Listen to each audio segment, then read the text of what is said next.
नमस्ते मैम, कैसे हैं आप? नमस्ते, बिल्कुल ठीक। Thanks for coming back. और गुड टू बी बैक। आपकी second book, yes. Let's talk about mutual funds now. तो इसमें आपकी पहली बुक और उसकी दूसरी बुक, म्यूचुअल फंड्स पे क्यों फोकस किया आपने स्पेसिफिकली? ऐसा क्या है म्यूचुअल फंड्स में? हालांकि काफ़ी ग्रो हो रहा है और मिडिल क्लास काफ़ी इंटरेस्टेड है म्यूचुअल फंड्स में, तो क्या ये एक कारण था या जनरली जो नॉलेज की कमी है लोगों में कि हाईएस्ट रिटर्न को चीज़ करते हैं लोग कि अच्छा पिछले 5 साल में किसने किया है उसके ऊपर? तो क्या मतलब एम क्या था इस बुक को लिखने ये था कि जब पहली किताब लिखी थी ना, लेट्स टॉक मनी, तो उसमें जब मैंने म्यूचुअल फंड का चैप्टर लिख रही थी उस समय मैंने कहा था कि इसमें ये चैप्टर ऑलरेडी लंबा हो गया है और मेरे पास बहुत कुछ है और कहने के लिए, तो शायद एक और किताब लिखनी पड़ेगी। मैंने ऐसे लिख के छोड़ दिया था। जो रीडर्स है उन्होंने बोलने नहीं दिया, तो मेरे पास हमेशा सोशल मीडिया पे आता था कि आपने कहा था आप लिखोगे, किताब कहाँ है? तो एक आध साल तो मैंने ऐसे टाला कि हाँ हो रहा है। फिर लगा कि नहीं, ये तो एक्चुअली जो डिमांड आ रही है वो कंसिस्टेंटली आ रही थी। और दूसरी बात ये है कि जब हम रिटेल इन्वेस्टर के ऑप्शंस की बात करते हैं तो ये पहली किताब में भी लिखा था कि 13 से 14 फाइनेंशियल प्रोडक्ट्स चाहिए होते हैं, जो नीड्स होती है ना, इंश्योरेंस, कैश फ्लो के लिए अलग अलग आपको प्रोडक्ट्स चाहिए होते हैं। तो म्यूचुअल फंड एक ऐसी कैटेगरी है जिससे आपके जो most of the goals are met through this product. Insurance को छोड़ के और roof over your head, real estate को छोड़ के, और रियल एस्टेट इन्वेस्टमेंट के लिए भी अब रीट्स हैं, mutual fund, real estate mutual funds. But cash flows के लिए short, medium, long term, retirement, after retirement, to withdraw money also for retired. So I found a product type which had equity, debt, gold, combinations of these products जो आप short, medium, long term में use कर सकते हो. तो मेरा ये मानना है कि एक एवरेज हाउस होल्ड को bank deposit, mutual fund, one roof over your head और इंश्योरेंसेस, इसके आगे बढ़ने की ज़रूरत नहीं है. तो ये एक कैटेगरी है, ये एक प्रोडक्ट नहीं है. इसमें हज़ारों स्कीम्स हैं और ये अगर आप समझ लें इसको कैसे यूज़ करना है तो आपकी फाइनेंशियल लाइफ बहुत सिंपल हो जाती है. फिर आप एक क्वेश्चन पूछना छोड़ दोगे कि अभी गोल्ड खरीदना है कि अभी प्रॉपर्टी खरीद लें. वो वाले क्वेश्चंस ख़त्म हो जाते हैं, एक सिस्टम बन जाता है. So which is why I thought that specially जो अभी फर्स्ट जॉब, सेकेंड जॉब में है, शुरू कर रहे हैं, उनके पास बहुत लंबा रनवे है आगे निवेश का, इन्वेस्टमेंट का. तो अगर उनको समझ आ जाए कि इसको कैसे यूज़ करना है तो उनके लॉन्ग टर्म के लिए बहुत फ़ायदेमंद है. So it's more to do with a suitable product for retail investor. और इसका एक तीसरा पहलू यह है कि I have been part of the regulators committees for now like 10 years. तो I was in the mutual fund committee. तो मैं मीटिंग्स में बैठी हूँ, कॉन्ट्रीब्यूशन किया है, तो मुझे पता है कि अंदर के रूल्स कितने रोबस्ट हैं. So the robustness of the rules for a retail investor are the tightest in India in this product category. So किसी भी उसमें any window that I look at it through in terms of use, demand side से, supply side से, और long term use once you understand it. तो therefore I thought this book is required. और इसमें जैसे आपने कहा रेगुलेशन का काफ़ी टाइट है, कई बार कंप्लेंट्स भी होती है कि ओवर रेगुलेशन है. Over regulation. बट जैसे आपने अपनी बुक में थ्रू आउट द बुक आपने कैसे किया है कि 90s से लेके आज तक, लाइक 2022 में भी चेंजेस हुए थे, तो काफ़ी अच्छे चेंजेस हुए हैं जो कि इन्वेस्टर्स के लिए बहुत फ़ायदेमंद है. और ये एक अच्छी बात है हमारे रेगुलेटर्स की.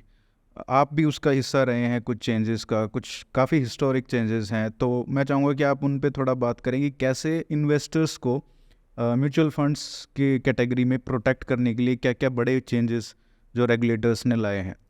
फाइनेंशियल प्रोडक्ट्स ना इनविजिबल होते हैं. मतलब अगर गाड़ी खरीद रहे हो तो दिखती है, कलर दिखता है, उसके पता है कि माइलेज वो बताते हैं, आप जब चलाएंगे तो पता लग जाएगा कितनी माइलेज आती है. और बिस्किट खरीद रहे हैं, उसका टेस्ट इमीडिएटली पता चल जाता है. वाईफाई की सर्विस खरीदी है तो एक दिन में पता चल जाता है कि क्या वो दे रहा है. एक फाइनेंशियल प्रोडक्ट इनविजिबल होता है क्योंकि हमको पता नहीं क्या खरीद रहे हैं हम। जब जो बेच रहा होता है वो डिस्क्राइब करता है उसको, इसके ये फीचर्स हैं, इसमें इतना रिटर्न पॉसिबल है, इस टाइम के लिए सूटेबल है, इसका टैक्स इम्पैक्ट ये है, तब आपके मन में एक you have a image of the product. क्योंकि ये इनविजिबल है, इसमें जो कंपनी जो बनाती है ये प्रोडक्ट और जो बेचता है वो बहुत कुछ घपला कर सकते हैं आपके पैसे के साथ, कॉस्ट्स छुपा सकते हैं। तो इंश्योरेंस मुझे क्यों नहीं पसंद, क्योंकि उसमें कॉस्ट्स दिखती नहीं है आपको। आपको पता है कि पहली जो प्रीमियम जाती है उसका कितना टका एजेंट लेके जाता है? 40%। 40% तो लीगली, इलीगली तो 100%। फर्स्ट प्रीमियम आपको पूरा एजेंट को जाता है। तभी तो कहता है कि आधा पैसा मैं आपको रिबेट करूंगा, कहता है ना वो। तो म्यूचुअल फंड में अगर 100 रुपये डाल रहे हो तो 100 रुपया जाता है इन्वेस्टमेंट के लिए। हिडन कॉस्ट नहीं है। हिडन कॉस्ट तो जो रेगुलेटरी कहानी है वो तब शुरू होती है मिस्टर दामोदरन से। तो पहले एक न्यू फंड ऑफर, जब जैसे एक पहला फंड आया तो उसमें 6% of the money collected, 1000 crore अगर एक म्यूचुअल फंड की स्कीम उठाती है, उसका 6% 6% म्यूचुअल फंड इन्वेस्टर्स से लेता था मार्केटिंग, डिस्ट्रीब्यूशन, एडवर्टाइजिंग के लिए। तो इस समय लगता है बहुत है, पर तब वो नॉर्म था। तो 2005 से जर्नी शुरू हुई है ऑलमोस्ट। और जो रूल्स बने 96 में, 20 साल के बाद पता लगा कि क्या हो रहा है मार्केट में। हर रेगुलेटर ने उसको टाइट किया है। तो मिस्टर दामोदरन ने वो वाले 6% हटा दिया, उड़ा दिया। तो इंडस्ट्री रोती थी, और उन्होंने कहा ये फेयर नहीं है इन्वेस्टर्स के लिए। फिर मिस्टर भवे थे, आई थिंक उनका कंट्रीब्यूशन शायद सबसे ज़्यादा है, सीबी भवे थे। जो फ्रंट कमीशन होता है ना, आपने 100 रुपये डाले तो उसमें से कितना काम पे जाएगा, कमीशन कितनी है उसमें 2.25 रुपया होती थी 100 में। उन्होंने कहा कि ये इन्वेस्टर, निवेशक क्यों दे, आप एजेंट तो कंपनी के उससे लो, तो 100 रुपये का 100 रुपये जाएगा। उन्होंने 2-3 महीने दिए इंडस्ट्री को, उसको उड़ा दिया। तो एक तो आपका पहले जो 6% जा रहा था वो बंद हुआ न्यू फंड ऑफर में। उसके बहुत सेकेंडरी इम्पैक्ट होते हैं, वो किताब में शायद पढ़ने में मज़ा आएगा। और ये था कि आपका अब 100 रुपया पूरा निवेश हो जाएगा। तो ये 2 चीज़ें थी जो इमीडिएटली, जो जिसको कहते हैं कि कमीशन हार्वेस्टिंग को बंद करा दिया। आपको क्यों इंश्योरेंस एजेंट हर 5 साल में आके नई पॉलिसी थमाता है? करते हैं ना कि अब तो ये पुरानी हो गई, कुछ नॉनसेंस बोलेंगे आपके साथ, पर आपको नहीं, क्योंकि पहले साल में जो 40% है वो अगले साल में 7.5% हो जाता है। तो उसका इंसेंटिव है कि हर 2-3 साल में आपको नई पॉलिसी बेचे, जिससे कि पहला कमीशन उसको ऊंचा मिले, 40% वाला मिले। 40 वाला, उसको एक्चुअली 100 मिलता है पर 40 कहते हैं। और अगले साल से वो 7.5 हो जाता है for the life time of the policy, 15-20 साल। तो जो सेबी के रेगुलेटर्स रहे हैं उन्होंने उसको उड़ा ही दिया है। वो पूरा जो लड्डू बैठा था शुरू में, उसको उन्होंने हटा दिया है कि आप अपने मेरिट पे बेचो। तो उस समय भी I was part of the policy conversation in 2009 also. तो ये हमको उस समय नहीं पता था कि इसका इम्पैक्ट क्या होगा, क्योंकि जो उस समय डिस्कोर्स था वो ये था कि ये इंडस्ट्री ख़त्म हो जाएगी। और मेरा पर्सनली ये मानना था, और मैंने काफ़ी गवर्नमेंट रिपोर्ट्स एक तो लिखी है, I been on different government committees, ministry of finance committees, और मेरा ये हमेशा से मानना रहा है कि अगर आप प्रोडक्ट, एक फेयर प्रोडक्ट को मार्केट में लाओगे तो इन्वेस्टर अपने आप आएगा। और जब हम सिस्टमैटिक इन्वेस्टमेंट प्लान की बुक देखते हैं इस समय, 14,500 करोड़ महीने के रिटेल इन्वेस्टर इक्विटी में डाल रहे हैं अपने आप से। Systematic investment plan, over $1 trillion Bharat में इक्विटी, जिसको हाई रिस्क कहते हैं। तो ये रेगुलेटरी सक्सेस है। कोई पूरे वर्ल्ड में कोई ऐसा देश नहीं है जहां इस टाइप से रिटेल इन्वेस्टर अपने आप बिना सेल्स पुश के, इतने हार्ड सेल्स पुश के, मंथ आफ्टर मंथ इक्विटी में इतना निवेश करे।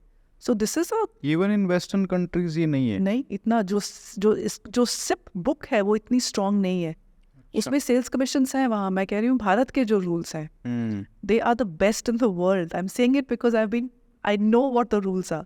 बिल्कुल, they are the best in the world. So बाहर में you will have load free, commission free products, पर काफ़ी सारे प्रोडक्ट्स हैं जो बेचते हैं जो लोग, उसमें कमीशन है। तो अब जो कमीशन है उसको ट्रेल कमीशन कहते हैं। फिर वो एक आप पढ़ेंगे किताब तो समझ आएगा कि डायरेक्ट प्लान होता है, एक रेगुलर प्लान होता है, और कितना फ़र्क होता है कमीशन का। पर जो ट्रेल कमीशन है जो एजेंट को साल के एंड में मिलती है, उसकी कमीशन तब बढ़ेगी जब आपका पैसा ग्रो करेगा। So it's dependent on you doing well. So एक इंसेंटिव का सिस्टम बनाया है इस इंडस्ट्री में, दैट मैन्युफैक्चरर जो बना रहा है म्यूचुअल फंड, उसको भी उतना फ़ायदा है, उसको तो उसको तो चाहे प्रॉफिट बने चाहे नुकसान, उसको पैसे मिलते हैं एक्सपेंस, बट अगर प्रॉफिट बनता है उसको ज़्यादा मिलेगा। सो एक इंसेंटिव उनको भी है। और जो डिस्ट्रीब्यूटर है उसको भी इंसेंटिव है, if you make money he makes more money. Investor को अच्छा है कि उसको एक्चुअली कुछ नहीं देना पड़ा है, वो जो एक्सपेंस रेशियो दे रहा था उसी में से ही निकल रहा है। So we've got an incentive structure which works for everyone.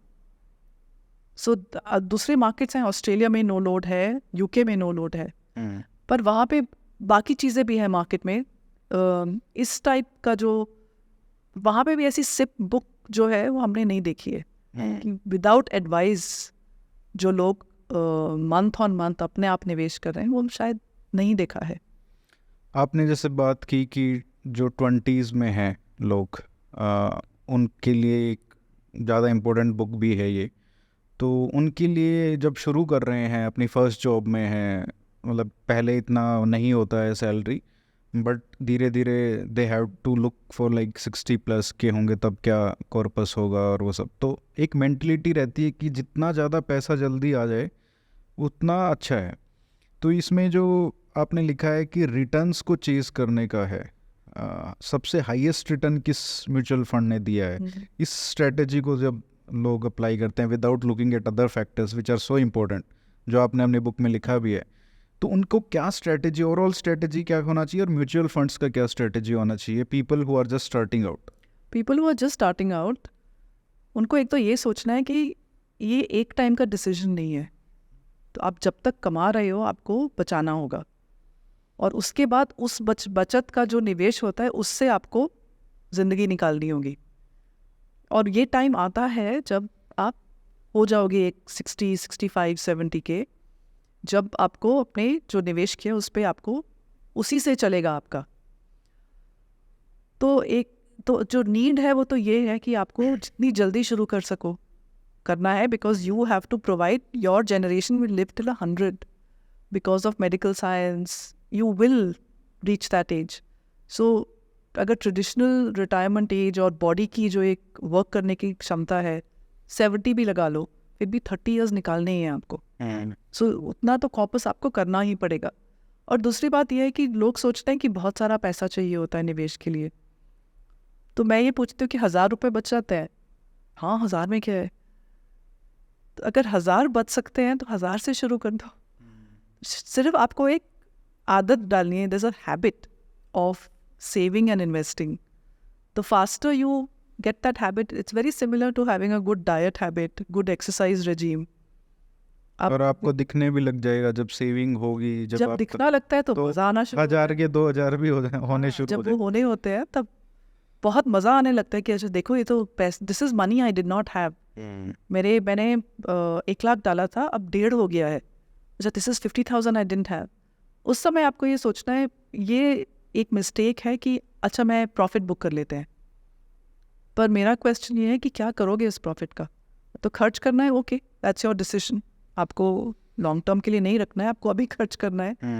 पर आपने अगर रिटर्न दिख रहा है और आपने निकाल लिया तो उसको आपको री इन्वेस्ट तो करना पड़ेगा ना। इसको री इन्वेस्टमेंट रिस्क कहते हैं। तो एक ये किताब में नहीं है, पर अभी मैंने जब मार्केट अभी गया था लाइफ टाइम हाई पे 65 पहुंचा था, तो मैंने तो मिस्टर सेंसेक्स को 2000 पे मिली हूँ, फिर 5, 10, 15, 20, मतलब I have met mister Sensex through his entire life journey. और जब कोविड हुआ था तो तब तो 30,000 पे ही आ गया था। आ गया था, उसके बाद फिर 60 पे आया, डबल हो गया मतलब पिछले 3 साल में। तो एक नंबर क्रंचिंग करी थी मैंने कि एक भारत का सबसे अनलकी इन्वेस्टर है, निवेशक है, ठीक है, वो हमेशा 52 वीक हाई समझते हैं ना, कि एक साल में 52 वीक्स हैं, उसमें एक दिन ऐसा होगा जिस दिन सेंसेक्स सबसे ऊंचे पे होगा उस साल में, उसको 52 वीक हाई कहते हैं, और एक दिन ऐसा होगा जिसमें लोएस्ट पे होगा। तो ये एक ऐसा निवेशक है जो हमेशा उस दिन सेंसेक्स को खरीदता है, कैसे भी खरीदता है। तो थॉट एक्सपेरिमेंट कि उस दिन उसने सेंसेक्स खरीदा, इंडेक्स फंड से खरीदा, ETF, जैसे मर्जी। उसके बाद गिरा ही वो, क्योंकि वो 52 वीक हाई पे लिया है। हर साल 30 साल तक वो भारत का अनलकीस्ट इन्वेस्टर है, क्योंकि जिस दिन 52 वीक हाई होता है उस दिन वो जाके सेंसेक्स खरीदता है। तो 30 इयर्स तक वो करता है, 30 लाख उसने इन्वेस्ट कर दिए। जब 65,000 टच किया तो उसकी क्या वैल्यू होगी इस 30 लाख की? अनलकीस्ट इन्वेस्टर इन भारत, आप take a guess. 2 crore 2.3 crore, absolutely. So I am saying, किस बात से डर रहे हो? आपको किस चीज़ से डरना चाहिए कि कुछ ऐसी चीज़ हो जिससे कि भारत की ग्रोथ अफेक्ट हो। So you have to be very careful that nothing comes in the way of India's growth story, क्योंकि ग्रोथ रिफ्लेक्ट करती है प्रॉफिट्स में, प्रॉफिट्स रिफ्लेक्ट करते हैं मार्केट्स पे। और अगर सिंपल इंडेक्स फंड है, आपने कुछ नहीं करना है, fill it, shut it, forget it. आप सिर्फ ये मेट्रो में राइड कर रहे हैं और वो आगे बढ़ रही है, आपने कुछ नहीं करना है, लोएस्ट कॉस्ट है, डिसिप्लिन से आप करते रहो बस। तो कुछ you just have to ride India's growth story. अगले 20 साल भारत के, आई मीन अमृत काल जो नैरेटिव है वो नैरेटिव नहीं है सिर्फ। जो हमारी पॉपुलेशन का इस समय एक डिविडेंड है, नौकरियां नहीं है, but there is so much of enterprise which is happening right now. Churn है, ये चर्न है। और मेरा ये मानना है कि अगर किसी को आज काम करना की इच्छा हो तो काम है, क्योंकि आप कंपनी वालों से बात करो तो कह रहे हैं टैलेंट ही नहीं है, हमारे पास तो कितनी जॉब्स हैं, पर कोई लायक तो हो, हम तो ट्रेन करने को तैयार हैं। तो आई थिंक जॉब गैप नहीं है, वेज गैप है, कि जो वेज चाहते हैं लोग और जो कंपनीज देने को तैयार हैं उसमें गैप है। जॉब्स हैं at a price point, jobs are there. So I am saying there is huge growth in the next 20-25 years. वो वाली ग्रोथ प्रॉफिट्स में रिफ्लेक्ट होती है, वो प्रॉफिट्स मार्केट पे होते हैं। तो आप लोग सिर्फ बाहर देख के ये मत बोलो अब 65 हो गया, अब तो बहुत ऊंचा हो गया। बहुत लेट हो गए मैं। हाँ, पर मैं कह रही हूँ कि 2000 पे भी जब 2 से 4 गया था तब लोगों ने कहा था अरे यार बहुत बढ़ गया।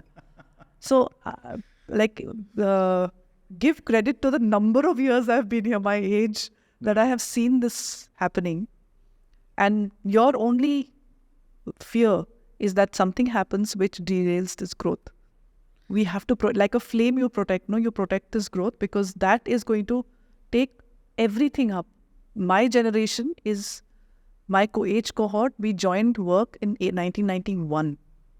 We could probably itna, but why is that an important date? वो साल इकोनॉमिक रिफॉर्म हुआ था भारत के, जो इकोनॉमिक फ्रीडम की जर्नी शुरू हुई थी। उसके बाद 10 साल लगे थे for salaries to go up. Like we couldn't have imagined the opportunity and salaries. हमारी जो एज कोहॉर्ट है, they have done incredibly well. ऐसा नहीं कि हम लोग ज़्यादा इंटेलिजेंट है, कुछ नहीं है। वो इकोनॉमिक वेव जो बढ़ी ना, हम लोग सब उसके साथ ऊपर गए। वो सेकेंड वेव अब शुरू हो रही है। So please understand the importance of the next 20-25 years. You have to be willing to work, you have to be sincere, and you have to just want to get ahead. अगर ये 3 चीज़ें हैं, you will do well, rest your wealth will grow with the markets. And मतलब कोई surprise नहीं होना चाहिए अगर आज 65,000 पे है सेंसेक्स और वो 5 लाख पे पहुंच जाए एक वैल्यू 2047 तक। कोई अंडरलाइंग ये देखना है ना कि क्या है अंडरलाइंग। या तो एसेट बबल है, जैसे क्रिप्टो में हुआ था, वो एसेट बबल था। Again with the regulations in place, इस टाइप का जब एसेट बबल अगर हो रहा होता है तो सिग्नल्स आ जाते हैं कि इस समय इट्स अ बबल। बट अगर आप फंडामेंटल्स देखो, मार्केट के फंडामेंटल्स देखते हैं, and I don't want to get very technical here, the fundamentals of Indian markets are looking good. So which I am not saying markets will not fall. Short term I have no predictions, long term I have a prediction of inflation plus tax growth of your money. It will outpace inflation and the tax you pay, you can create wealth. So अभी देखा था 30 lakh grow to what 3.3 crore, काफ़ी होते हैं। और 1-1 लाख पता लगेगा एक साल में? नहीं लगेगा ना। सो और ये तब है जब आप मतलब you are the most unlucky investor. saying you're the unluckiest. हाँ. So let's take an average. So because when you take average, people say, oh, ये तो average है. But so I'm saying, ठीक है, worst case क्या हो सकता है? That was the worst case. You've still made money. अच्छा, इसमें चैप्टर 10 और 11 बहुत इम्पोर्टेंट है आपकी बुक में. उसमें आपने दिखाया है कि किस तरीके से एलोकेशन करना चाहिए, एटलीस्ट आइडेंटिफाई करना चाहिए म्यूचुअल फंड स्कीम्स को, कि कैसे सेलेक्ट करना है. क्योंकि जो अभी वाली स्ट्रेटजी है हाईएस्ट रिटर्न को चेज करने की, please don't do that. Please don't do that. Don't look. This year's what you're seeing the highest return is last year's winner. अब देखो please, जो returns होते हैं ना वो retrospectively देखते हैं हम. और कोई there is no guarantee that last year's winner will be next year's winner. So I'm saying वो स्ट्रेटजी बता दीजिए जो आपने उसमें डिटेल की है कि स्ट्रेटजी यही है कि 20 साल 15 साल का रिटर्न. कंसिस्टेंसी. आपको तो बहुत सारे सिर्फ रिटर्न फैक्टर नहीं होता है.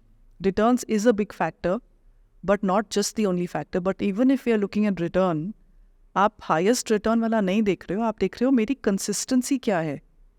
आपको क्लास का टॉपर चाहिए जो सिर्फ एक बार टॉप करता है और फिर अगली बार ही नहीं करता है, या वो चाहिए जो टॉप 25% में रहे. So I am saying choose a scheme which remains in the top quartile. अगर 100 फंड्स हैं तो जो सबसे ऊपर के 25 स्कीम्स हैं, ईयर आफ्टर ईयर वे वहाँ पे रहे. सो 5 साल 10 साल 15 साल 20 साल के भी कुछ फंड्स हैं जो इतने पुराने हैं.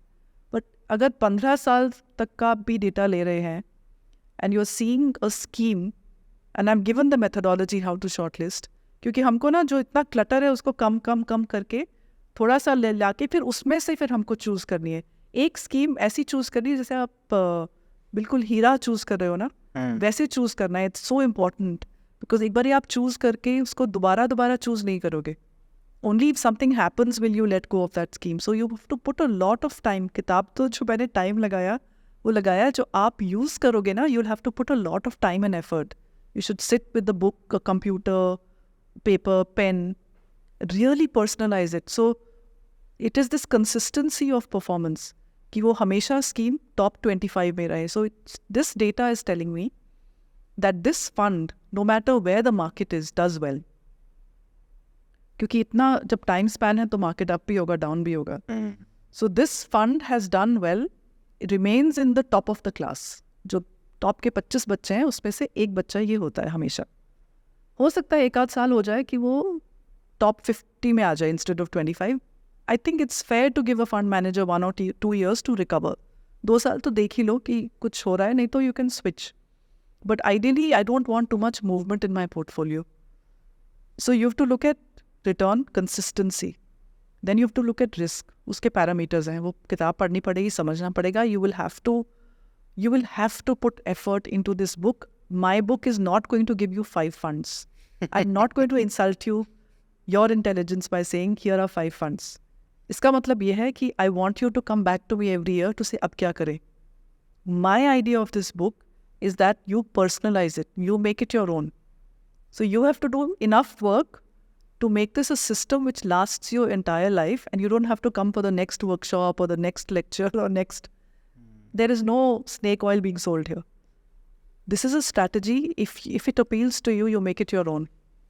That's the whole idea of the book. Basically, financial literacy की जो कमी है उसको पूरा फिल करने के लिए, जो गैप है उसको फिल करने के लिए है ये. And also, see, mutual funds people are using without really understanding. तो आपको स्पोर्ट्स कार, किसी को जो गाड़ी चलानी नहीं आती उसको दे दो तो ठुकेगा वो. I'm saying learn how to drive this because it's going to take you very far. So जब again when you're learning driving, you front load the learning, no? शुरू में ही सीखोगे ना, बिल्कुल. फिर प्रैक्टिस करोगे थोड़ी सी. And I'm saying practice जब आपके stakes are low, when you are young, you have very little money to invest. Even if you make errors, it's okay. Even if you lose, even if you make errors, ठीक है. By the time in your 40s and your portfolio is worth whatever, 30, 40, 50 lakh, 1 crore, 2 crore, depending on where you are. You can't make mistakes when your portfolio is 2 crore, 3 crore. So I'm saying make your mistakes now when the stake is a few thousand rupees. और इसमें भी ये सोचने की ज़रूरत नहीं है कि अब मैं 35 का हो गया, 40 का हो गया, अब मेरे लिए नहीं है म्यूचुअल बहुत ज़रूरी है, इनफैक्ट नहीं किया तो अभी आज ही करो, क्योंकि you still have 15 years to earn, and looking at the way people are, you can earn for 20-25 years. And I'll go back to my unluckiest investor कि 30 साल में ही हो गया, आपके पास 25 साल है. So 1 lakh is nothing right now for people in their mid-30s. I'm sure they can invest more than that. मैंने पिछली बार भी ये बात की थी, जब म्यूचुअल फंड्स की बात आती है तो एक क्वेश्चन आता ही है कि SIP या लमसम, और उसमें भी आपने लिखा है कि SIP is slightly better but not because कि उसका रिटर्न ज़्यादा होगा और ये सब, but as a discipline matter वो अच्छा एक method. Discipline, look we have very complicated lives, and आपको याद रहेगा इन्वेस्ट करना जब मार्केट्स लो हैं तो कब होते हैं. How do you know market is low? So this market timing, I just don't understand. So I know people who have been sitting on cash since 2020. Wait कर रहे हैं कि वापस 30,000 रुपये नहीं जाएगा या जाएगा. I don't know, but I can't take the risk of being out of the market. You always have to be in the market. जो अभी रैली हुई है, किसी को पता था अभी होगी? We didn't know. Like nobody knows. It's a guess. So it is a habit. You have to inculcate it, and people who get into this habit swear by it. That हमको फिर अब we don't need to worry. We know it's going. We know the funds are good. We know we are on track. And the interesting thing about the funds is that you can build in liquidity pockets that emergency के लिए चाहिए या just खर्चे के लिए चाहिए आगे. You can build in non-equity products, debt products का भी इसमें जिक्र है किताब में. You can build in those products. Redeem कर लिया 20,000 25,000, कभी ज़रूरत पड़ गई उसमें से निकाल लिया. So you can build these pockets for your future use which are not even like a goal. अब इसमें एक चैलेंज ही आता है जो आपने सॉल्व करने की कोशिश की है, जो हमने बात भी की कि इतने सारे हैं प्रोडक्ट्स. मतलब एक तो ये है, ठीक है आपने देख लिया कि रिटर्न कौन सा है, which is very simple thing to do. और क्या चीज़ें हैं जिसके बेसिस पे लोगों को देखना चाहिए, इवेल्युएट करना चाहिए किसी भी स्कीम को? एक तो हाईएस्ट परफॉर्मर, ठीक है, which is consistent through out 5 year 10 year 15 year tenure, लेकिन और क्या फैक्टर्स जो देखने चाहिए जो मतलब आपकी इन्वेस्टमेंट को अफेक्ट करते हैं, आपकी प्रॉफिट को अफेक्ट करते हैं? जो सिस्टम मैंने किताब में लिखा है वो ये लिखा है कि इतनी सारी स्कीम्स, अगर आप स्कीम्स उठाना शुरू करोगे तो कहीं नहीं कभी पहुंचोगे. तो सेबी ने कुछ साल पहले क्या किया कि म्यूचुअल फंड जो ओपन एंडेड फंड्स हैं उसको 37 कैटेगरीज में डिवाइड कर दिया है. तो आपको पहले कैटेगरीज समझनी पड़ेंगी. 11 कैटेगरीज इक्विटी में है सिर्फ, 16 डेट में है, 6 हाइब्रिड जो इक्विटी डेट का मिक्स. आम आदमी के लिए जो एप्लीकेबल है, मतलब यूजफुल है. आपको सारी कैटेगरीज नहीं चाहिए. डेट में 2 या 3 चाहिए, इक्विटी में ज़्यादा से ज़्यादा 4 चाहिए. तो किताब में यही है कि कौन कौन सी कैटेगरीज आप निकाल सकते हो. कुछ लेगेसी कैटेगरीज है, कुछ जब इंडस्ट्री से बार्गेनिंग हो रही थी कि कैटेगरीज बनानी है तब कुछ देना पड़ा था कि चलो इसमें इतने 1,000 करोड़ है तो बैलेंस्ड एडवांटेज जैसे है उसको चलने दो अभी. तो आपने कैटेगरीज पहले शॉर्टलिस्ट करी तो ऑलरेडी 600 700 800 स्कीम्स तो ऑलरेडी निकल गई हैं आपकी, ठीक है. और फिर अब बचती हैं जो कैटेगरीज शॉर्टलिस्ट करी हैं, उसमें according to your need there is a category. तो सेबी ने ये भी किया था कि फंड्स को ट्रू टू लेबल कर दिया था. मतलब जो जिस कैटेगरी में है, जैसे लार्ज कैप में है तो उसमें सिर्फ लार्ज कैप स्टॉक्स होने चाहिए. फंड्स पहले ऐसा नहीं होता था. नहीं, लार्ज कैप ही डिफाइन नहीं था. अच्छा, नाम बस लार्ज कैप होता था. लार्ज कैप डिफाइंड ही नहीं था, रेगुलेटर ने किया ही नहीं था, वो कुछ भी अपना डेफिनेशन बना रहे थे. लार्ज कैप में कुछ फंड्स लार्ज कैप स्कीम्स में बहुत अच्छी परफॉर्मेंस दिखा रहे थे. जब उनको देखा तो उसमें मिड कैप भी थे, और कुछ बैलेंस्ड फंड्स थे जो बहुत अच्छा दिखा रहे थे परफॉर्मेंस, उसमें देखा बैलेंस्ड में मिड कैप भरे हुए थे. तो सेबी ने, जब I was part of that entire process, and I have to tell you the industry was very unhappy, खत्म हो जाएंगे, कुछ नहीं हुआ ऐसा. So it is in your favour, in the investors favour to understand कि क्या हुआ है. कैटेगरीज बना दिए. अगर बस में नोएडा लिखा है तो वो नोएडा जा रही है, गुड़गांव नहीं पहुंचेगी. पहले कहीं भी पहुंच रही थी, ठीक है. You would find out after you reach, कह रही है तो गुड़गांव आ गए, had to go to Noida, ये क्या हुआ. Now the it's called true to label. जो लिखा है वही fund मिलेगा। is saying multi-cap, then it has large, mid and small in 20-25% each. But और ये भी डेफिनेशन भी एग्जैक्टली क्लियर है कि 65% ऐसे होगा, 55 ऐसे होगा। करा है ना फिर। that's what a good regulator does. It puts all of this under the bonnet कि आप जब लार्ज कैप देख रहे हो आपको पता है मुझे लार्ज कैप मिल रहा है, हाँ, अगर आप स्मॉल देख रहे हो तो आपको स्मॉल कैप ही मिल रहा है, क्योंकि स्मॉल कैप में भी वो लार्ज ही भर रहे थे, क्योंकि डर लगता है। Small cap is a very volatile category. So you've now got 37 categories, उसमें से आपने अपनी कुछ शॉर्टलिस्ट करी हैं। Now you have to match your holding period need to the category. जैसे अगर 3 महीने में पैसे चाहिए, then you pick a liquid fund, and something more than that, then money market fund. Again it's there in the book. Details के लिए book पढ़नी पड़ेगी। हाँ, वो तो पढ़नी पड़ेगी किताब, एंड पढ़नी नहीं पड़ेगी, मतलब अच्छे से बैठना पड़ेगा, हाँ, पेन घोटनी पेपर पड़ेगी ये लेके। किताब। Because if you want to make use of it, again I'm saying I cannot give you 5 schemes. It's an insult to your intelligence to do that. It's not fair also. How can I? It's not right, because the fund performances keep changing. I don't even know your risk profile. How can I hand out a list of antibiotics without knowing what is exactly your problem? एक सिर दर्द की दे दी, एक पेट दर्द की दे दी, 5 antibiotic they the. I find it's very harmful. If somebody is doing that, it's very harmful. It's not the right thing to do. नहीं, ये सबसे बड़ी बात है कि किस तरीके से हमारे रेगुलेटर्स का जो इंटरेस्ट है, it is always looked after investors interest. I would say that it is true for SEBI. हाँ, I may not be able to say that for the insurance regulator, honestly. नहीं, सही बात है। सेबी का compare So SEBI gets the worst of the criticism क्योंकि it's a transparent, open regulator. उसको जूते बहुत पड़ते हैं। जो लोग चुप रहते हैं उनको कोई कुछ कहता नहीं है, एक तो समझ नहीं आती इंश्योरेंस, तो वो लोग बच जाते हैं, वो डिस्क्लोज ही नहीं करते हैं कुछ। But in terms of investor protection, I have not seen a better regulator than SEBI in the mutual fund space. इसका क्या कारण है? क्योंकि अगर बाहर की बात करें तो इतनी सारी लॉबिंग होती है, जो भी फंड्स मान लो अगर कोई रन कर रहा है, they have thousands of crores. I'll tell you one reason which was told to me long back, which may not be applicable now, but it's a matter of that these were large monopolies, insurance, banking, controlled by bureaucrats. This market is not that the bureaucracy really understands. Isliye the worst of the regulations are put onto the worst of the decisions come to SEBI, because it's not, markets haven't been understood. Some bureaucrats understand. Even the judiciary doesn't understand. So a lot of the judicial post Hindenburg जो भी हुआ, like markets में you were quite shocked कि आप SEBI को ही question कर रहे हो। सही है। अच्छा, so I think it's SEBI is being left alone, and therefore it's been able to, it's not solving any of the government's disinvestment problems or loan issues that phone banking may have triggered a decade back. It wasn't able to participate in some of those stories. So ये जो बापू Dom का इल effect है वो अभी पहुंचा नहीं है वहाँ तक। हाँ, and then we've been lucky that we've had series of regulators who've understood the importance of this category, especially of mutual funds, and they have gone on increasing regulatory oversight on this.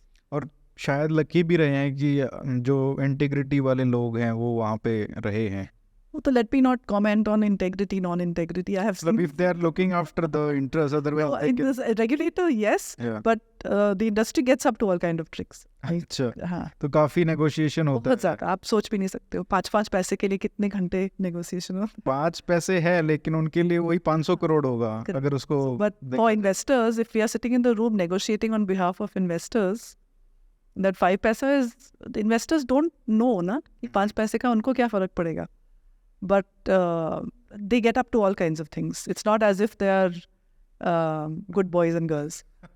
They get up to all kinds of things. And again, the regulator's been very good. And again, it's not all. Some of them have done extremely well on ethics. But there'll always be 2 people who will take the whole class down. आपने इसकी बात की, Hindenburg report जो आया था उस पे क्या कमेंट्स हुए जुडिशरी में? ऐसा ही 1992 का जो स्कैम था उससे भी कंपैरिजन होने लगा था, हर्षद मेहता वाला, कि लेकिन तब से लेके आज तक क्या मतलब जो रेगुलेटरी जर्नी रही है सेबी की? एक सिस्टेमिक प्रॉब्लम थी और एक कंपनी की प्रॉब्लम है। सिस्टेमिक प्रॉब्लम में इंटरवेंशन की ज़रूरत है। जो एक कंपनी की प्रॉब्लम है वो मार्केट खुद सॉल्व कर सकता है। रेगुलेटरी स्ट्रक्चर ओवरसाइट में ज़मीन आसमान का फ़र्क है। सो a lot of the conversation is unfortunately very illiterate because you don't even understand markets में क्या हो रहा है. How do you compare one Hindenburg to a systemic scam which began in the banking sector in 1992? It wasn't a stock market scam. It was a banking scam. It was the banking regulators problem which allowed it to happen. The manifestation was in the stock market.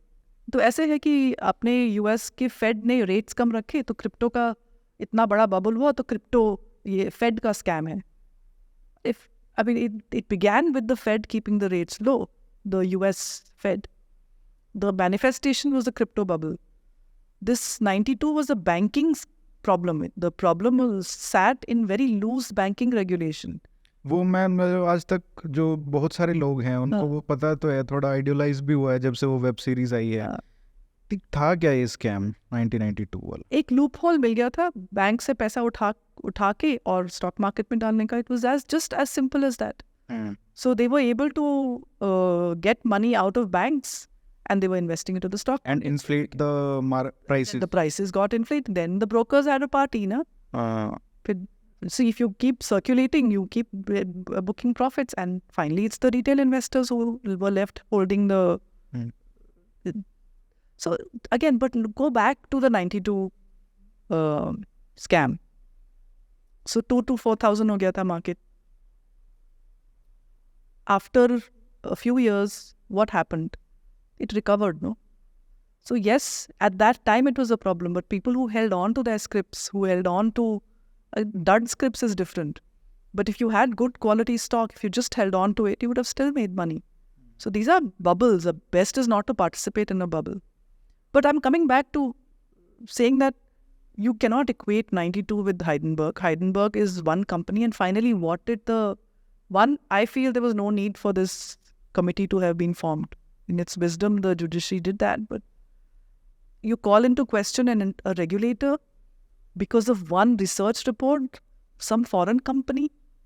You don't trust your own regulator, and you will trust some one company who wants to short the stock. We don't know. Yeah, so we don't know. Yeah, they want to profit from, which is fine. It's a market entity. But I'm asking this question that as the honorable judiciary, you will not trust your own regulator, and you will call its existence and its operation in question over the report of one company which is looking to make short profits. They're short selling profits. So I found it a little strange, and the report did say that SEBI's regulations were in place.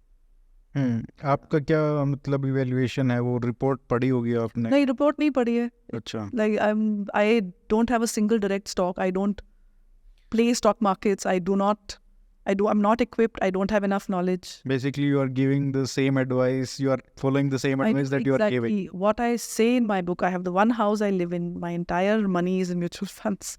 I don't have any real estate investments. Yet.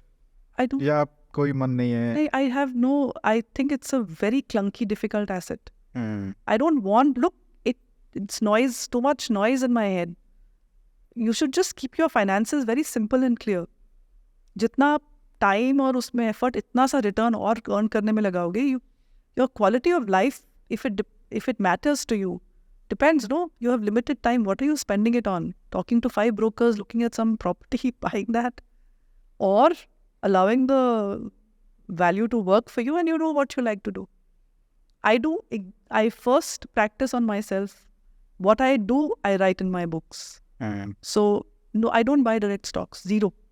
ये real estate का क्या fascination है? मतलब even in young people who are like comparatively better knowledge they have, still I mean you can understand like someone living in second tier town and he has 50 lakhs and he goes and buys some property, but young people they have this ki ghar kharidna hai, flat lena hai, ye. Look, if you want to live in your own house, it's fine. I have no problem.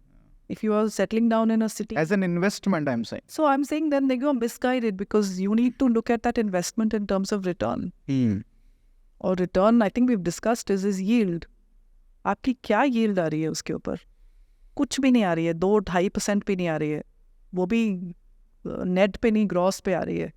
आप maintenance लगाओ, building charges लगाओ, every time a tenant goes, and just the sheer headache of that property. And so people will say, oh, I bought for 5 lakhs, 5 crores. So I can pick one stock and say, see, it was this much, it's now that much. So it's that you were lucky enough to have that property at that time. So it's a matter of luck rather than any great investment that you did.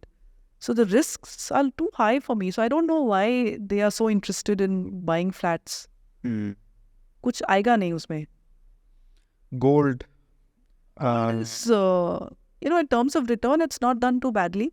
But jewelry is not investment. उसमें making charges में 30% निकल जाता है. So 5 to 10% of the portfolio, if you have in gold, it's good. What kind of gold then? Solid? No, so you can buy through exchange traded funds. Okay. Government की sovereign gold bond scheme है, बहुत अच्छी scheme है क्योंकि उसमें interest मिलता है. Gold ऐसा प्रोडक्ट है जिसमें से कभी कोई ब्याज नहीं मिलता है. ब्याज, it doesn't give rent interest और प्रॉफिट, रेंट इंटरेस्ट और dividend, it gives profit only. बाकी हर चीज़ में कुछ आता है, डिविडेंड आएगा, रेंट आएगा, इंटरेस्ट आएगा. गोल्ड में कुछ नहीं आता है. As an asset it's a dead asset. The government sovereign gold scheme gives you back some interest because it wants people to get our physical gold. And your long-term capital gains is zero. So it's got double benefit. हमने पिछली बार index funds की बात की थी कि आपने कहा था सबसे सिंपल अगर आपको करना स्टार्टर फंड है. बिल्कुल. और इसमें एक फैक्टर आ जाता है जो आपने बुक में लिखा है, एक्सपेंस रेशियोज का. उसका कितना इम्पैक्ट है? How much it eats into investment? So a 1% point difference in return. So अगर आपका 1% point difference expense ratio में है over I think a 20 or a 30 year period, it causes 25% difference in your final portfolio. 25? It is a huge amount. Okay, so expenses are very, very important. So if you are going to an index fund, your expense ratio should not be more than 20 to 30 basis points. 1% expense ratio का कोई मतलब नहीं है. So अगर आप, if you are buying an index fund on the Nifty 50 or Sensex or whatever, please buy direct plan. Don't buy regular. Regular में commission embedded होती है. They are good for an active fund where you have a distributor constructing a portfolio for you. पर अगर आप सिर्फ एक Sensex खरीद रहे हो या सिर्फ Nifty 50 खरीद रहे हो, you can buy direct. Apps होती हैं, MFU है, MF Utility जो it's an industry company which is being funded by all the mutual funds. So, it's not going to run away. It's going to be here. It's not a fintech firm which is today here, not there tomorrow. So, MFU के through अगर आप कर रहे हो, उसमें आपका both regular and direct के options हैं. You pick the direct option. मतलब 1% expense ratio is too high? No, for an index fund. Yes. That's the regulatory limit is 1%. तो अगर वही है तो फिर ज़्यादा है? बहुत ज़्यादा है. अब मैं कह रही हूँ 20 से 30 basis points, 0.2%, 0.3% is good enough. And इसमें कोई differentiation नहीं है. जैसे aspirin है, it doesn't matter which company makes it. Aspirin is aspirin. It's a basic medicine. So ये लोग 1% सिर्फ प्रॉफिट अपना लेने के लिए जो है, yeah, I mean for mutual fund companies, if investors are buying, it's free money. So I'm saying then this is where financial literacy comes in. That competition should show that investors are going towards the low expense ratio direct funds. So you are forced to reduce. In some time the regulator will reduce this 1% even more. That undoubtedly that will happen. एक और जो question आता है diversification का, कितना diversify होना चाहिए portfolio? कई लोग 10-10 म्यूचुअल फंड्स में इन्वेस्ट कर रहे हैं, 1,000 रुपया हर महीने के 10,000 हो गए, और कोई 2 फंड्स में कर रहा है 5,000. कौन सा बेटर रहेगा? तो मैं फंड्स की बात ही नहीं करूँगी. I will talk about the categories. So एक एसेट एलोकेशन, हमने इक्विटी डेट की बात करी, right? That you need to have both equity and debt forever. the proportions will vary according to your age. So suppose it is 60%, let's say equity is 60, उसमें भी आपका diversification होगा large, mid and small cap का, right? So your portfolio diversification is not through schemes, but picking that half my portfolio is large cap, 1/4 is mid cap, and 1/4 is small cap. And please remember, this is for an investor who has already been investing for a few years. You've understood the product and you can understand what these categories are. So for such an investor, 3 schemes are good enough. And the proportions I have given in the book, that half is in large cap, 1/4 in small cap, 1/4 in mid cap. Small and mid cap are very high risk categories. If you feel you cannot take that risk, then just one index scheme is good enough. That's it. You just need one. But if you want diversification, you want to harvest that return, then you do 3 schemes. क्या equity में जो mutual funds का investment है, क्या उसका एक alternative index funds हो सकता है अगर आपके पास लिमिटेड फंड्स है? Should you just Yes, so equity index fund is tension free? Yes, if you want equity exposure, I'm saying it's your starter fund. You start tasting the product through an index fund. So yeah, if that's your tension-free, fill it, shut it, forget it, if that's what you want to do, that you're set for life. Most people want to, once they understand, they want to get that higher return that you see in mid and small caps. When you see the data, you see the performances over time. If you have the patience, they do extremely well if you pick the right fund. So a lot of investors after a while want to diversify even the equity portfolio. And then they buy some more. But more than 4 equity schemes is too many. True. आपका एक article था अभी recent, Madras high court judgment थी, उस पर मैं बात करना चाह रहा हूँ कि काफ़ी आउटरीच हुआ उसके ऊपर सोशल मीडिया में. हाँ, उसमें जो जजमेंट था वो ये था कि अगर आपकी शादी के बाद जो भी आपके एसेट्स बिल्ड होते हैं वो आपको इक्वल शेयर करना चाहिए, because wife has also played a part in making that happen. और उसमें ये भी है कि चाहे आप काम कर रहे हो या घर मतलब हाउस वाइफ हो, स्टिल इट डजंट मैटर. तो इस पे काफ़ी लोगों का आउटरीच. क्या आई एम सरप्राइज्ड. मतलब ये था कि मतलब उसने बिल्ड किया है, आदमी का इनकम है सारा, और it's another disadvantage of marrying. जो जिनकी शादी नहीं हुई है उनमें ज़्यादा आउटरीच दिखता है. So the woman who gives up her career, manages the home, allows the man to be free to work. So without the woman looking after the home and the kids, could the man have worked the way that he has worked? Probably not. Right? So if someone is managing the home, so these are rules which work across the world, that assets built during a marriage belong to both the partners. Bharat में ये rule नहीं है. अभी तो और UCC को लेके और इसमें अभी प्रॉब्लम्स आएंगी. But I think this is a good time to bring this in, that if marriage is a partnership, then assets should be also equal or not. I am surprised that the young people don't see the logic of that. And if you are looking at the spouse as somebody who's an outsider, then don't get married. That privilege is not. इसलिए मैं कह रहा हूँ ना, जो जिनकी शादी नहीं हुई है वही ज़्यादा. So that privilege of having a partner is not for you. You are better off alone. If this is the attitude with which you're coming into a marriage, of mine and yours and not our, marriage is you and me becomes us. If you don't come with that attitude, don't get married. That privilege is not for you. So you must understand the assets. Why should the woman then not chase her career only? She can build assets on her own. Why does she need to get married? और ये तो शायद दोनों पे ही applicable होगा ना, कि अगर कोई भी अगर वो वुमेन बिल्ड कर रही है तो it will be shared equally. That's right. So it's not only the man. So if she's working, so there are 2 people working, the assets which is the norm now. The assets built during the tenure of the marriage, not ancestral, आगे पीछे नहीं. Suppose 5 साल एक शादी चलती है, उस 5 साल में जो assets बने हैं वो आधे होंगे. ये मुझे प्रॉब्लम नहीं दिख रही है इसमें. प्रॉब्लम यह है कि इस समय ये रूल नहीं है. सो अभी क्या जैसे जजमेंट आया तो क्या वो एक डिफैक्टो रूल बन गया है या लेजिस्लेशन की जरूरत पड़ेगी? सारे कोर्ट्स तो प्रेसिडेंट्स पे चलते हैं. तो another case can very easily cite this and get the same result. But this is not over. This fight is not over. अच्छा Judiciary is all male. कैसे इतनी आसानी से हो जाएगा ये?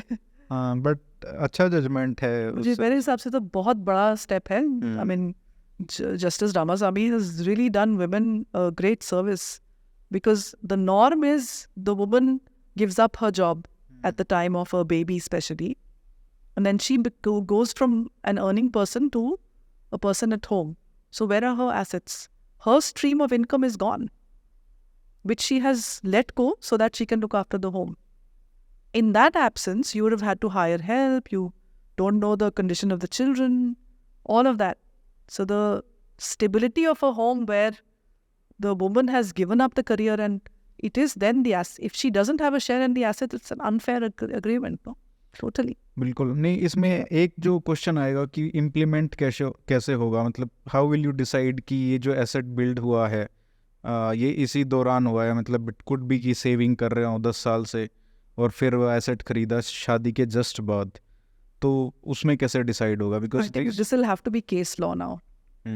जैसे एक तो अभी तो कोई लॉ है नहीं, but it will have to the different cases as they come up, the way that the judiciary will then rule, we will come to. And also these are very well established routes in the West.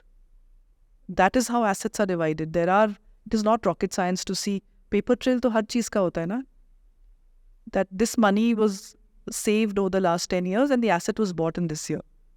So वो applicable ना हो. नहीं होना भी नहीं चाहिए. I'm saying if you have earned before this marriage and that has resulted in that asset, no, she has no share or he has no share. But starting this date, and really the stories that you hear are very unfortunate for women. They leave marriages with no assets. ऐसे आपको काफी मिले होंगे लोग. हाँ, so I hear a lot of these stories, no? So the social media and the social jokes are that women are gold diggers, but the real stories are they are not. So you may have 3 or 4 or 10 cases like that, but in most cases where it ends in a divorce, the women walk away with the children and no assets. नहीं, सही बात है. एक इसमें जो India की growth story है, अमृतकाल की जो बात कर रहे हैं हम, इसमें आपको चैलेंजेस, सबसे बड़े चैलेंजेस क्या दिखते हैं फाइनेंशियल सेक्टर में? फाइनेंशियल सेक्टर में चैलेंजेस नहीं हैं. चैलेंजेस हैं हमारे the problems of implementation of some of the projects. So you have, again, see, the bureaucracy and the judiciary remain very big roadblocks right now. So पहली बारी हमने political will देखी है to get things done fast, very fast. So ऐसा कुछ major change नहीं आया, except that the pace of change has accelerated. पानी पहले भी आ रहा था नलकों में, electrification हो रहा था, banking accounts, but they were happening at a different pace. What this government has done, it has pushed the deadlines and said जो काम अगले 30 साल में होना था अभी 2 साल में करके दिखाओ. So that pace of implementation has gone up, but I see roadblocks coming because of the bureaucracy and the judiciary both. So you have these two parts of this whole super system are lagging the political will. So the tension is that in terms of the fastness of this growth. Financial sector mein, if specific to that is that because of the amount of money coming in, we need the private sector to invest quickly. They have to expand their investments very quickly, because that means they come to the market with new IPOs, which can absorb this huge flood of money coming in. Otherwise, our stocks will get overpriced. So I would think that if the private sector investment has started, so phase hota hai, government ne karti hai investment, especially after COVID, and then the private sector takes the baton over. We're beginning to see the signs of that right now. काफी साल से रुका हुआ था. So Jan, Feb, we are beginning to see the green shoots of private sector investment starting. And for the private sector, now, so Bharat में twin balance sheet problem थी. Bank के पास bad loans थे, companies के पास loan का भार था, वो चुका नहीं पा रहे थे, businesses खराब हो गए थे, whatever that whole story was. Both of these balance sheets have got cleaned up. government has infused money into banks. Banks have transferred bad assets to other places. NPS का काफ़ी कम रिजोल्व ही हो गया है problem. Profits आने शुरू हो गए banking में. Corporate bankruptcy court की वजह से a lot of cleanup has happened. So you are actually at this very golden moment. If everything goes right in the next 6 to 8 months, then this story can continue. Okay, if it's a fragmented verdict, it's very difficult to predict. So the worst case for India is a fragmented 24 verdict. It's almost, it'll really break this growth momentum. For me, that's a big headwind. 90s में ये हुआ था, जैसे 1991 में reforms हुए, उसके बाद you see Correct. पूरे डेकेड में Yeah, इंस्टेबिलिटी था. yeah. लाइक इवन 2014 तक तो क्लियर था ही नहीं. नहीं था ना. उसके बाद, so we've had policy stability, we've had political stability for all this while. So I'm saying it'll be very unfortunate to break that at the moment. Because we've really, the momentum has got gathered right now. And if there is nothing to break it, we come to a takeoff stage. You know, because this, so we're at, this growth in the economy will translate into very sharply rising per capita incomes. Because hamara ab, the fertility rate is now down to below 2.1, which is replacement. So our population growth is now beginning to stagnant थी, अब fall करनी शुरू हो जाएगी. It will take decades for it to play out. But we will not be adding fresh population. Okay? At the rate at which we were adding previously. Plus there is the growth momentum pushing up the GDP. And there is, you know, the jobs and the entrepreneurship. It will improve incomes in the hands of people. You will see a rise in the per capita income. So there is, so we are very well placed right now. My worries are just three. Reluctant bureaucracy, very old-fashioned judiciary, and a verdict of 24 which we don't know yet. Last question ma'am, Yeah. कि taxes का एक concern है middle class में कि direct taxes का कोई reform नहीं हुआ है, इनडायरेक्ट टैक्सेस में फिर भी जीएसटी का रिफॉर्म आया है. वहाँ पे भी कंप्लेंट्स है कि काफ़ी स्लैब्स हैं, और वहाँ पे भी एक फिर से कि एक स्टेबिलिटी आ गई है, अब थोड़ा चेंज आना चाहिए उसमें. टैक्सेस का जो बैंड है लोअर होना चाहिए, कुछ मर्ज होना चाहिए. बट डायरेक्ट टैक्सेस में रिफॉर्म का एक डिमांड आ रहा है मिडिल क्लास से, क्योंकि सारी कोई भी चीज़ होती है तो उनके ऊपर ही उनको ये बर्डन रहता है. तो वहाँ पे क्या एक चीज़ आप देखते हैं कि होना चाहिए? टैक्स जो सिस्टम है वो 3 स्लैब्स का था. इस समय जो न्यू टैक्स सिस्टम है उसमें आई थिंक 7 या 8 या कितने स्लैब्स अभी हैं. So too many slabs is, it's not a deterrent for anyone. जो मुझे प्रॉब्लम लगती है वो ये लगती है, जो टैक्स पेयर है उसको ये लगती है कि जो नहीं दे रहा है उसको पकड़ा नहीं जा रहा है. सो इस सरकार से ये उम्मीद थी कि शायद जो टैक्स नेट है उसको they will throw it wider. They will catch the people who are not paying tax. Tax rates Bharat के competitive हैं on the lower side. This government is taxing the rich. They are squeezing the rich very badly. And for a country which is developing, we can say it's okay, it's fine. So that you want to, this is what we call redistribution. कि आप growth के साथ redistribute कर रहे हो. Otherwise, it's only growth, it will benefit the rich. So if you see the top marginal rate of taxation, 40 के ऊपर बनता है. इस समय I think 37% है. It used to be 42 point something. They have just last tax, they have reduced that highest band for the new tax system. Otherwise, in the old, it is still 42 के ऊपर है. Which is a very large amount of tax at the marginal rate for the super rich. I think for an average middle class person, the tax rates are very competitive with the rest of the world. The problem is that you don't have that kind of scrutiny on the people who are not paying. So even now when you go shopping, you will still see people with wads of cash. No, हम तो card निकालेंगे अपना, UPI करेंगे. But for high ticket, you see people bringing out, अब 2000 तो अब नहीं है, but you know, so anyone who's paying with a wad of cash, you know this is not tax paid money. You know that. Who carries cash anymore? Other than people who have not paid their tax. So I think angst वहाँ से आती है कि आप एक ही जो दे रहा है उसी को स्क्वीज कर रहे हो, उसी के ऊपर सब कुछ डाल रहे हो. Why aren't you getting the people? See, obvious consumption is there. कैसे कह सकते हैं कि इतने रिच नहीं है भारत में? But when it comes to paying taxes, they don't show their taxes. So that's a failure of the tax authorities as well to go after them. और उससे भी ज़्यादा पेनफुल वो लगता है कि जब उनको दिखता है कि ना मेडिकल कुछ है गवर्नमेंट की तरफ से, ना कुछ स्कूल्स का सिस्टम है, ना पब्लिक ट्रांसपोर्ट, सिटीज़ का इंटर सिटीज़ में जो इंफ्रास्ट्रक्चर है वो इतना पुअर है.